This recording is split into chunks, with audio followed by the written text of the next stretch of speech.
Dismissed and attacked, the galaxy never feared Earth, not once. To the great powers of the stars, the crystalline Cathari, the cybernetic Draw warlords, the eternal Voron, Earth was little more than a cosmic footnote, a pale blue dot inhabited by chaotic bipeds who warred among themselves, poisoned their own oceans, and sent clunky satellites barely past their moon. Harmless, primitive, forgettable. The Cathari beings of shimmering light and geometry had scanned Earth eons ago and marked it biologically uninteresting. The Draw conquerors of a dozen star systems considered Earth too disorganized to even bother subjugating. And the Voron, they lived for millennia, and to them, humanity burned too fast and bright, reckless, emotional, and tragically short-sighted. So the galaxy left Earth alone, until the day the Ruzaran Empire came. The Ruzarans were not diplomats. They did not analyze. They did not hesitate. They conquered. They swept across the outer spiral arms like wildfire, burning empires to ash, and enslaving entire species without a second thought. To them, Earth was a speck, a warm, oxygen-rich ball on the edge of nowhere, ripe for the taking. And so they came. No warning, no negotiation. The first Ruzaran dreadnought entered the Sol system with the arrogance of a god. Its hull, black as voidstone, bristled with weaponry capable of cracking continents. Behind it followed a dozen more ships, war barges, orbital strikers, carrier platforms, enough firepower to subjugate any mid-tier civilization in hours. Their approach was swift, their intention brutal. Within minutes of breaching Earth's orbital perimeter, they struck. London was the first to fall, its skyline reduced to glass and vapor in a single coordinated strike. Then came Sao Paulo, Tokyo, Cairo, Johannesburg. Orbital bombardments rained fire from the heavens, turning cities to craters and silencing millions in a heartbeat. Entire communication grids went dark. Civilian satellites shattered. The moon base screamed for help, then screamed no more. The Galactic Council observed from afar, detached and unconcerned. Earth would fall just like the Trellans, the Balinari, and so many others before them. The Council didn't lift a finger. Why would they? It wasn't their problem. But then something happened. Earth didn't surrender. Humanity fought back, with everything. Within hours, Earth's surviving forces rallied, fractured, bleeding, but burning with fury. Across the globe, fighter squadrons launched into suicide runs, ramming Ruzaran corvettes with retrofitted jets and outdated spacecraft. Infantry mobilized, dragging ancient tanks and prototype railguns into battle. Resistance groups surged from the ruins like hornets from a crushed nest. They were outgunned, outmatched, outnumbered, and yet they did not break. In the smoking streets of Paris, a battalion of UN Marines held a bridge for 18 hours using nothing but modified exosuits and improvised explosives. In New Delhi, a squad of Indian engineers turned a metro system into a death trap for an entire enemy drop regiment. And in the icy fields of Siberia, Russian and American troops, former rivals, stood shoulder to shoulder as they tore down a Ruzaran artillery walker using nothing but a stolen anti-aircraft gun and pure grit. It wasn't just war, it was fury incarnate. The galaxy watched in disbelief. These primitive apes were doing the unthinkable, not just resisting, but counterattacking. And then came the nukes. The Ruzarans didn't anticipate Earth would go that far. They should have. Within 36 hours of the invasion, Earth launched strategic nuclear weapons against the enemy fleet. They didn't aim for survivors. They aimed to kill, to burn, to leave scars. The resulting shockwave of radioactive fire crippled several Zaran flagships, vaporized drop pods mid-atmosphere, and sent a clear, terrifying message across the stars. We will not go quietly. The Council gathered in an emergency session. What they saw shook them. A race that was supposed to be beneath notice was now fighting with a savagery that defied every algorithm. These weren't warriors bred for war. They were school teachers, miners, coders, mechanics. Ordinary people pushed past breaking and choosing to break their enemies instead. On the third day of the invasion, something even stranger occurred. A Ruzaran command ship was boarded, not by accident, not through sabotage, but through intention. A team of 12 human operatives wearing jury-rigged armor and carrying reverse-engineered alien plasma rifles infiltrated the ship through its maintenance ducts. What followed was 22 minutes of brutal close-quarter slaughter. When the Council accessed recovered logs, they watched silently as a young woman from Buenos Aires stabbed a Ruzaran captain through the eye while quoting Shakespeare. From that moment, the war changed. The galaxy had seen resistance before, but never like this. Not fueled by desperation, fueled by wrath. Fury gave humanity strength. Pain gave them unity, and rage gave them purpose. The Ruzarans paused, and for the first time in their history, they hesitated. The rage of humanity. The Ruzarans had expected conquest. What they got was apocalypse. In the ruins of New York, survivors weren't running, they were regrouping. Former rivals formed militias overnight. Civilians learned how to fight faster than military academies could teach. Old grudges burned to ash, replaced by a singular white-hot resolve. Make them pay. Satellite feeds showed footage that spread across the galaxy like wildfire. A farmer from Kansas taking down an enemy scout walker with a tractor-mounted railgun. A grandmother in Lagos wielding a jury-rigged pulse cannon made from salvaged Zeron parts. Children helping reload mortar tubes behind barricades made of school buses and rubble. And everywhere across every continent, one word echoed on every comm line, every signal, every whispered breath: resist. The Council had seen insurrections before. Guerrilla warfare, desperate last stands. This wasn't that. This was rage refined into tactics. Grief weaponized into strategy. The turning point came on day 6 when the Earth's first orbital counterstrike was launched. From beneath the sands of Nevada, buried deep within a forgotten Cold War bunker, a Terran Defense Initiative prototype rose the Olympus Rail. A kinetic orbital cannon designed for asteroid redirection. It had never been used in combat. Until now. The Olympus fired once. Just once. The resulting tungsten slug, accelerated to Mach 34, pierced through the atmosphere and struck a Ruzaran capital ship at low orbit. The ship, a kilometer long and built to withstand the heat of re-entry, was torn clean in half. The explosion lit up the sky from Cairo to Beijing. Cheers erupted in every language. Earth had just drawn blood. That single act of defiance galvanized the planet. Resistance forces worldwide began reclaiming territory. With every Ruzaran patrol ambushed, every command node sabotaged, every war cruiser downed, something ancient and terrible began to take root in the hearts of humanity. Hope. But not the soft kind, not the naive kind. No, this hope was forged in fire, tempered in nuclear ash. It was the hope of a people who refused to be broken. And then humanity did something no one expected. They went on the offensive. Orbital scans showed something strange. Earth was adapting faster than any species in recorded history. Within days, human engineers were repurposing Zaran tech. Plasma weaponry, once exclusive to Ruzaran elite soldiers, began showing up in street skirmishes in Mexico City.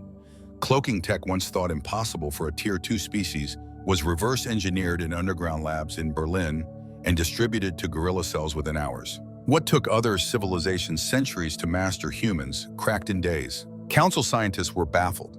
They're not just learning, one Voron researcher whispered, staring at the footage. They're evolving. By the end of week 2, things got worse for the invaders. Human strike teams breached orbit using converted suborbital rockets. Makeshift boarding parties launched themselves toward enemy ships with nothing but EVA suits, grappling charges, and a death wish. And it worked. One by one, Ruzaran ships started going dark. And that's when panic set in. The invincible empire was bleeding. The unremarkable primitives were tearing down their fleet, their tactics, their pride piece by piece. The Galactic Council, watching from their ivory towers in secure sectors, began to realize something terrifying. Earth wasn't just surviving. Earth was winning. The Council convened an emergency session again. Delegates shouted across the chamber, demanding explanations, demanding containment. But no one had any. The Cathari delegate, flickering with anxious pulses, voiced what many were thinking. If Earth wins, what happens next? But it was already too late. By week 3, the tide had turned. The Ruzaran Empire was retreating. Not regrouping, retreating. Entire fleets jumped to hyperspace mid-combat, leaving ground troops stranded, command posts exposed. And humanity didn't hesitate. They pursued. It was no longer about defense. It was vengeance. Terran Black Ops teams followed fleeing commanders across the stars, infiltrating bases once thought unreachable. With each victory, humans gained more data, more tech, and more anger. And then the unthinkable happened. A Terran fleet that could even be called that, comprised of hybrid ships, retrofitted scrap, and captured Zaran carriers, breached the Ruzaran home system. The Galactic Council watched in stunned silence as Earth's forces launched a full-scale assault on the Empire's crown jewel, Zartal. It took 13 hours. By the end of it, the once mighty Ruzaran throne world was a smoldering ruin, its sky dark with ash and debris, its palace reduced to a crater. No negotiations, no mercy, just fire. The message was clear. We are not the ones you conquer. We are the ones you unleash. Afterward, the stars fell quiet. The Ruzarans were no more. Their empire extinguished. And the galaxy. It looked at Earth differently now, with fear, because what they once dismissed as a backwater species had become something else entirely. Not an empire, not a superpower, a reckoning. Retaliation and ascendancy, Zartal burned.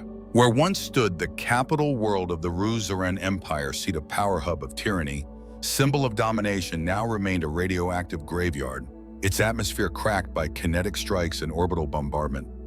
The smoke curled high into orbit, visible even from the edge of the system. And yet Earth didn't celebrate. They didn't plant a flag.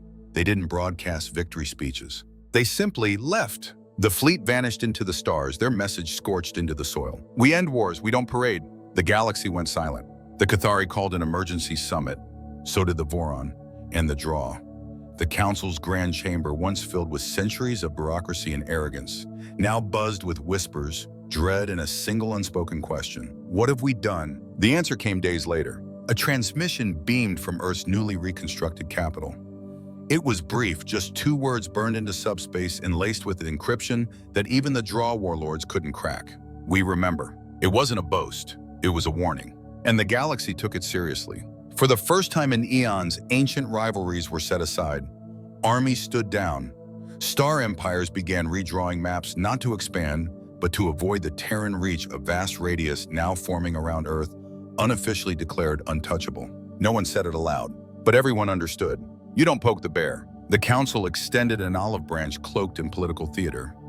They invited Earth to join their ranks, offered them a seat, a gesture that had never been extended to such a young species before. The humans accepted, but not with gratitude.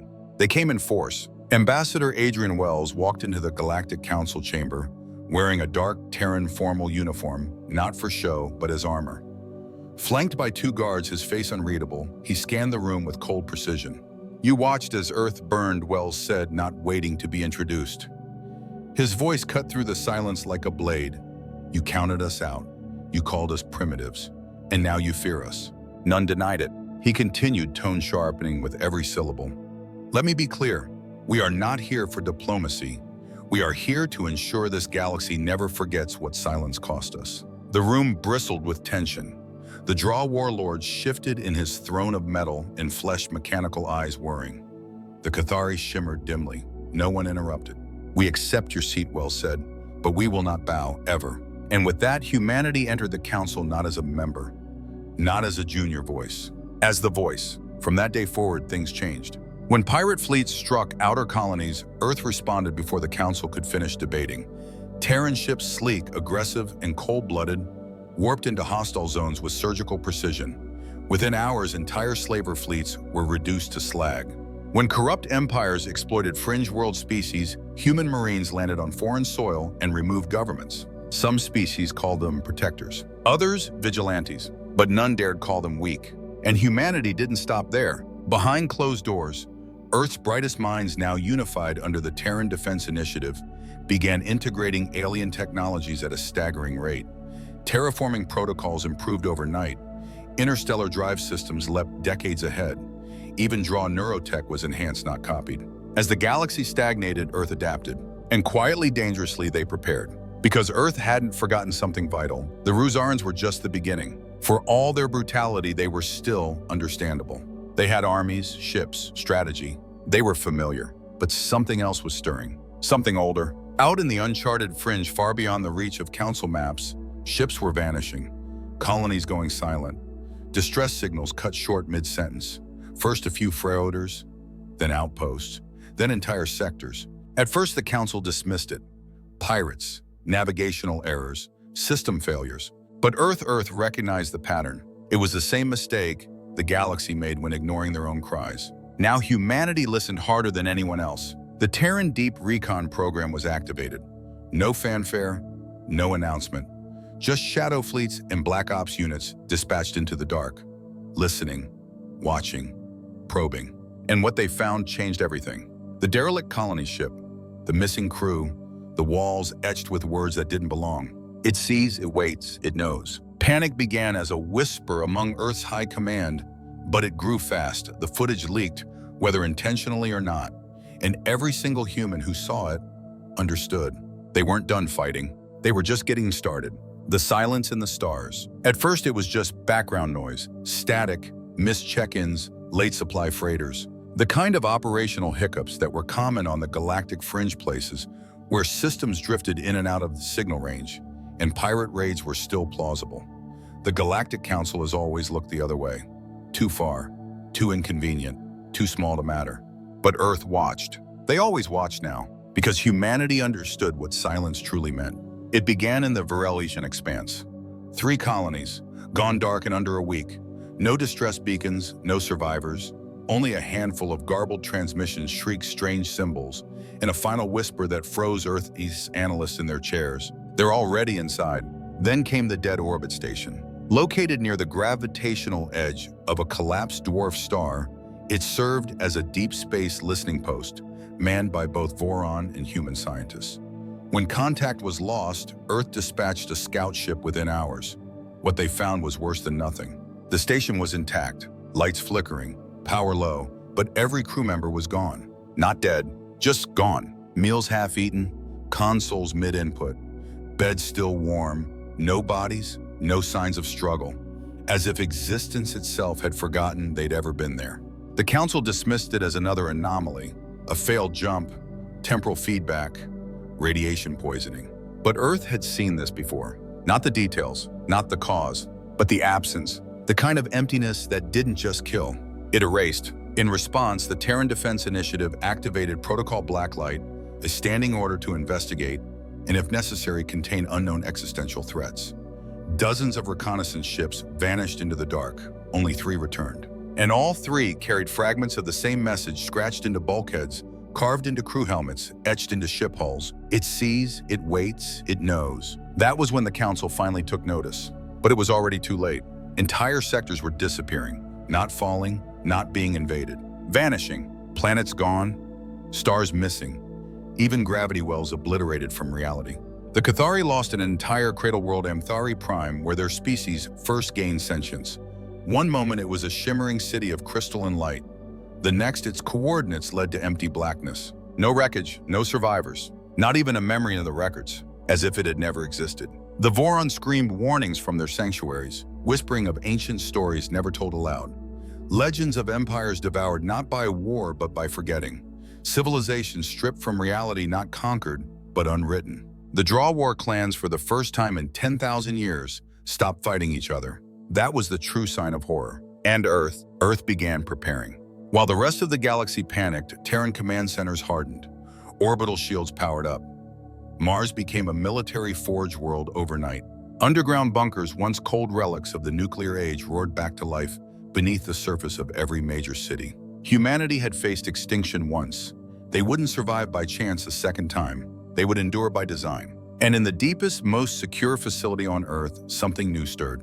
Project Echo, a theoretical construct based on an insane assumption that the force devouring the stars didn't destroy. It rewrote. It unmade. To fight back, humanity needed more than weapons. They needed to rewrite reality itself. But they weren't ready, not yet. Because even as they raced to build a defense, the galaxy continued to crumble. Dozens of species, some older than Earth's atmosphere, vanished. Others tried to run only to find their evacuation fleets erased mid-jump. It wasn't a war, it was an execution. Then came the message, not sent by beacon, not broadcast through comms. It simply appeared on every screen, every ship, every mind, in every language, even in languages long dead, even in languages not yet created. You have been seen, that's all it said. 3 words. But they shattered what was left of the galaxy's composure. The Council disbanded within days. Member species fled to deep space, to forgotten sectors, to hidden systems. Some tried to go dark. Others prayed to gods long abandoned. But Earth didn't run. They couldn't, because they remembered what it felt like to be ignored, to scream for help and be left to die. Now it wasn't them screaming. It was the galaxy, and Earth had no intention of looking away. Into the void, the edge of known space was never quiet. Even in the coldest reaches of the galaxy, plasma storms crackled. Rogue asteroids drifted, stars pulsed, comm buoys hummed faint signals in the void. There was always something. But not here, not in the dead expanse. No light, no gravity wakes, no drift. Just stillness. Captain Jackson Reed of the UNSV, Argo, stared into the black beyond the reinforced viewplate, jaw-clenched, eyes narrow. Behind him, the bridge crew worked in silence. There was tension in the air, an unspoken awareness that what they were doing might be the last thing they'd ever do. "Report," he said, voice low. "Approaching coordinates," Lieutenant Mara Santos replied, her voice clipped and professional, though Reed could see the tightness in her jaw. No transmissions, no activity, nothing at all. Which was the problem? A Voron colony ship. The Solari Dawn had vanished here 2 weeks ago. No mayday, no battle damage, just gone. And the Voron never misplaced anything. Now it was humanity's job to find out why. The Argos had been outfitted with every countermeasure Earth could cram into its hull: cloaking shrouds, pulse dampeners, anti-null shielding, psychic static dampers. And still it felt wrong. Like the air was thicker, like the void was breathing. "Bring us in," Reed said. Engines fired silently. The ship crept forward like a shadow sliding into darker shadow. And there it was. The Solari Dawn, floating, silent, pristine. No hull breaches, no signs of attack. Power faint but stable, as if the ship had just stopped. Reed stared at the alien craft, nearly 2 kilometers long, elegant in Voron design, shaped like a crescent moon wrapped in vines of silver. "A ghost ship." "Prep boarding team," Reed said. "Full environmental lockdown, no external comms, no psychic relays. I want full containment." The crew obeyed. No one questioned the orders, not out of trust, but because no one wanted to think about what would happen without precautions. Minutes later, Reed Santos and a 4-person team crossed the docking umbilical into the Solari Dawn. Inside, the ship felt alive, not in warmth or presence, but in the way hospitals feel just after the code blue. Lights flickered dimly, consoles glowed weakly, doors hung open. But there were no people. None. Crew quarters were undisturbed. Meals sat half-eaten. Personal items remained untouched. Reed walked through a family's cabin. A child's toy rested in the center of the bed mid-play. The air was stale. It was like they'd evaporated. "Nothing on bioscanners," Santos said, "but I'm picking up low-level EM fluctuations. Patternless. Background noise maybe." Reed stopped. "Or a signal we can't read." They continued toward the bridge. The deeper they went, the stronger the wrongness became. It wasn't just quiet. It was oppressive. The kind of silence that crushed your chest and whispered behind your eyes. Then came the writing, carved deep into walls, scratched into consoles, etched into support beams, deck plates, even bulkheads. "It sees. It waits. It knows." Santos backed away from a console, her voice barely audible. "Sir, we need to leave." Reed nodded. Then the lights flickered, and the whispering began. Not over comms, not in the room, inside their minds, low, layered, discordant. Voices without language, without tone. Words that slithered rather than sounded. Each syllable felt like it was crawling down their spines. The air grew heavy. The walls pulsed. Santos screamed. She clutched her helmet, eyes wide, blood trickling from her nose. "It's in my head. It's watching." Reed grabbed her, dragging her back toward the exit. The others followed, panic barely contained. Shadows moved where no shadow should be. The ship groaned. It was waking up. They barely made it back to the Argos. The moment the airlock sealed, Reed barked fire main guns. Now, the ship responded with a pulse of white-hot energy that ripped through the Solari Dawn's core. The Voron cruiser shuddered, its hull folding inward like crumpled paper. And then, it vanished. No explosion, no debris, just gone, as if it had never existed. Reed sat in the command chair, breathing hard, fingers clenched. Record everything he said, log it, encrypt it, send it to high command. Priority Alpha. Santos, still shaking, looked at him. What the hell was that? Reed's eyes stayed locked on the void. "I don't know," he said quietly, "but it saw us." The test begins. The footage from the Argos arrived on Earth, encrypted, sealed, and marked with 3 words no military AI had ever seen before. Existential threat confirmed. Within an hour, Earth's planetary defense grid moved to full readiness. Every orbital platform went hot. Every fleet, from the moon's dry dock to the shipyards above Titan, scrambled to formation. But this wasn't a war. Not yet. This was a warning shot across the soul of humanity. They had seen something they couldn't explain. Something that unmade matter and memory alike. Something that whispered in languages older than thought.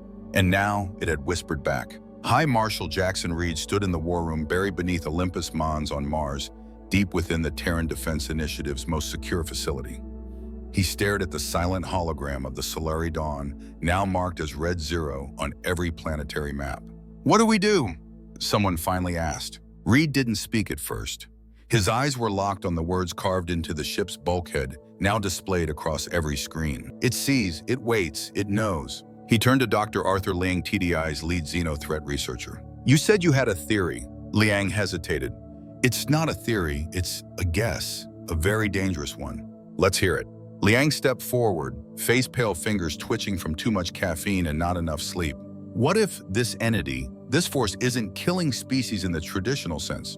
What if it's testing them? Testing, Admiral Vasquez snapped. By erasing planets, No Liang said. By watching, observing how civilizations react to extinction, how they panic, how they crumble, how they fail. Reed narrowed his eyes. And what if they don't? Liang looked him dead in the eye. Then maybe it lets them live. A heavy silence fell over the room. President Darius Okoye leaned forward. And you think humanity is being tested now? Liang hesitated. I know. He activated a console displaying sensor logs from the Solari Dawn. Among the gibberish and static was a spike in energy signal that responded when human minds entered the ship. A ripple in quantum space. It's aware, and it's watching us more closely than any other species before. Reed clenched his jaw, and we triggered it. Liang nodded, and now it wants to know what makes us different. Reed exhaled slowly. Then we give it a show. He turned to his command staff. Initiate Protocol Echo. A quiet gasp ran through the room. Protocol Echo wasn't theoretical anymore. It was Earth's most dangerous gamble. A reality disruption engine designed not to destroy, but to push back. A device meant to challenge the very fabric of space-time, forcing anomalies into visibility. Designed by madness, powered by desperation.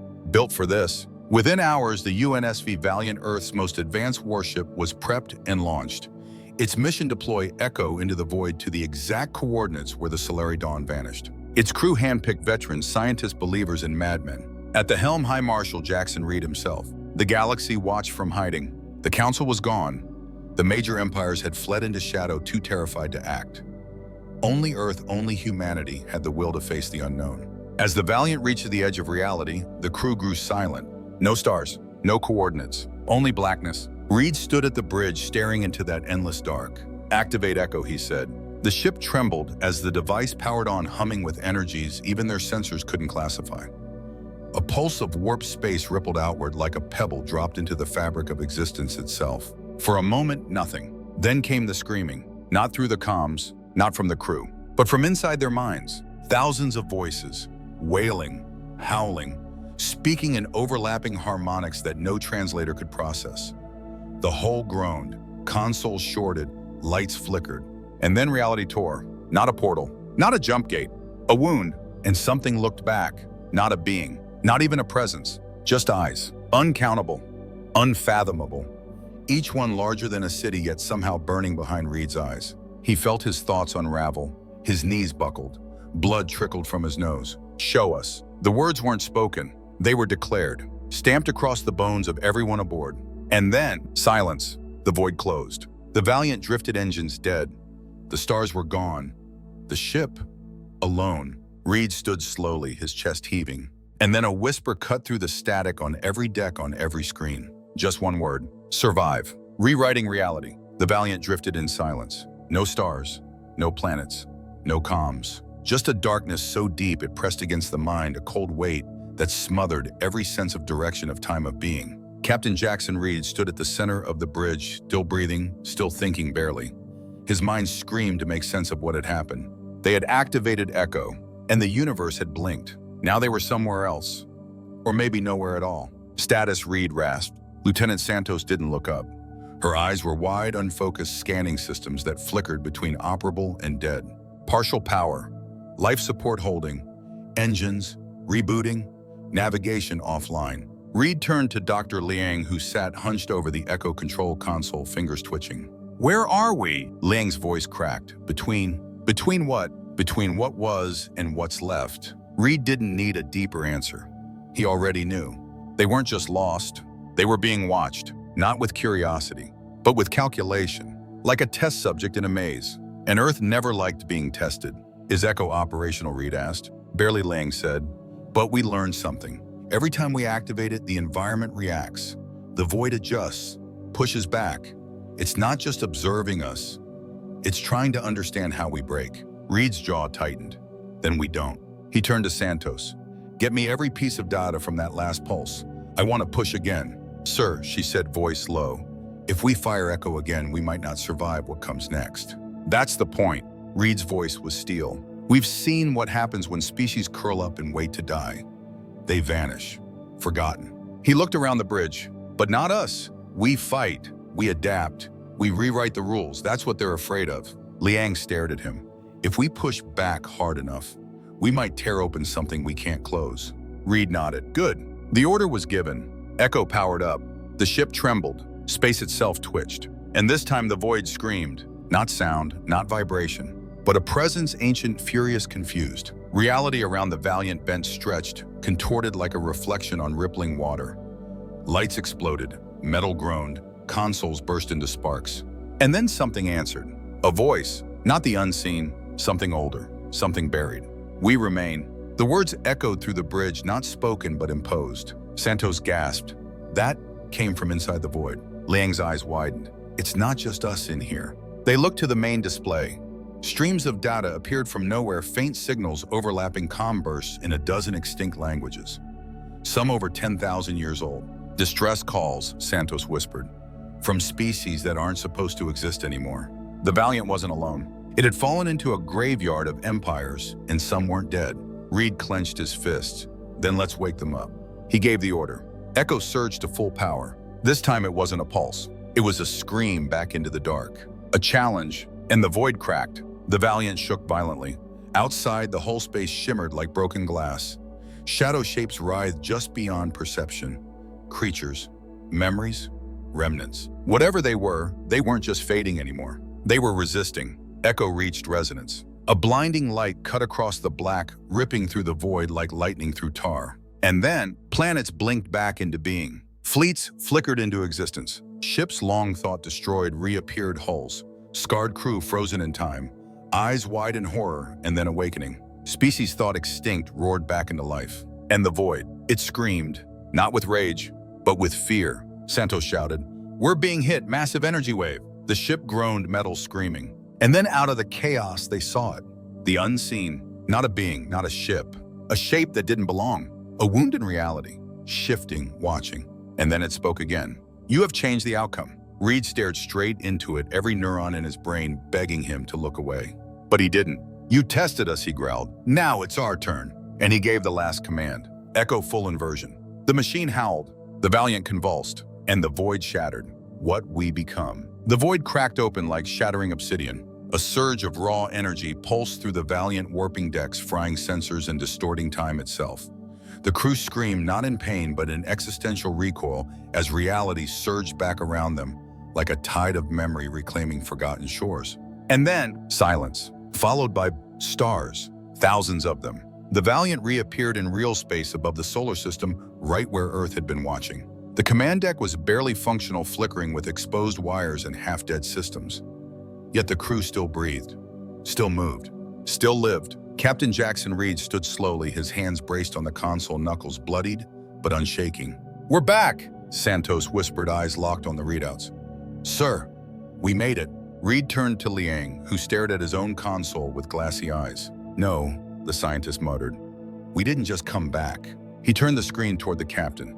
"Look, the galactic map had changed. Planets once lost to the void were returning. Fleets long thought erased, pinged back onto scanners. Civilizations the galaxy had mourned were reawakening. Even the council, scattered broken, sent garbled signals of life.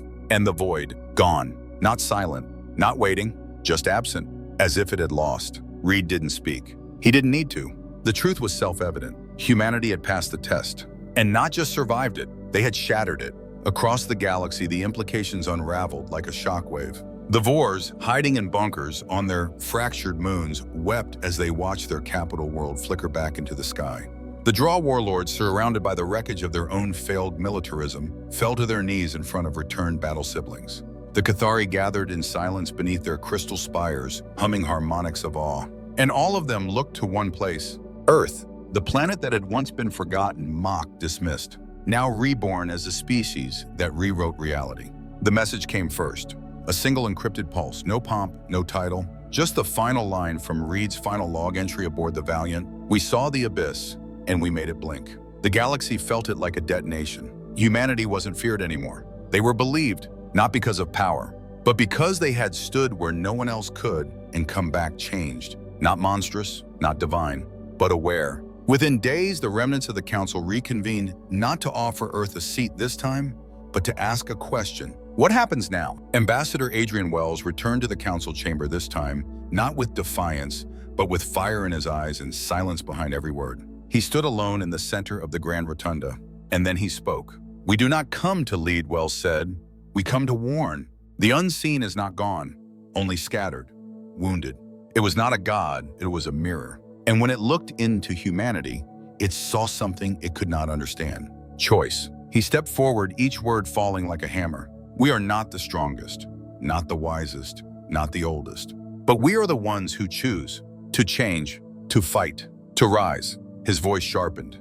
"And when it comes again, when it claws its way back into this reality, know this, we won't be waiting." The room sat in stunned silence. And for the first time in the history of the galaxy, no one interrupted a human. On Earth, the Terran Defense Initiative was transformed into something far more profound. Not just a military, not just a watchdog, a foundation dedicated to uniting survivors, recovering the lost, defending the weak, and remembering that they were once the forgotten too.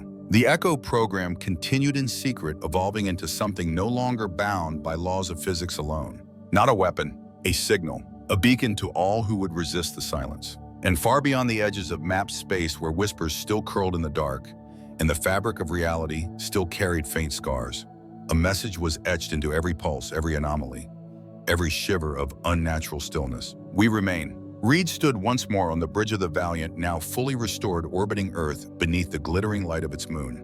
He looked out at the stars, not with fear, but with certainty. Santos approached, a report in her hand. New signatures detected in the outer rim. Could be unseen activity, could be something else. Reed nodded. "Doesn't matter," he said. She raised a brow. "No." He turned to face her. "We're ready now." And for the first time, the galaxy was too. Because humanity hadn't just survived the void, they'd changed it. And now, it would never forget them.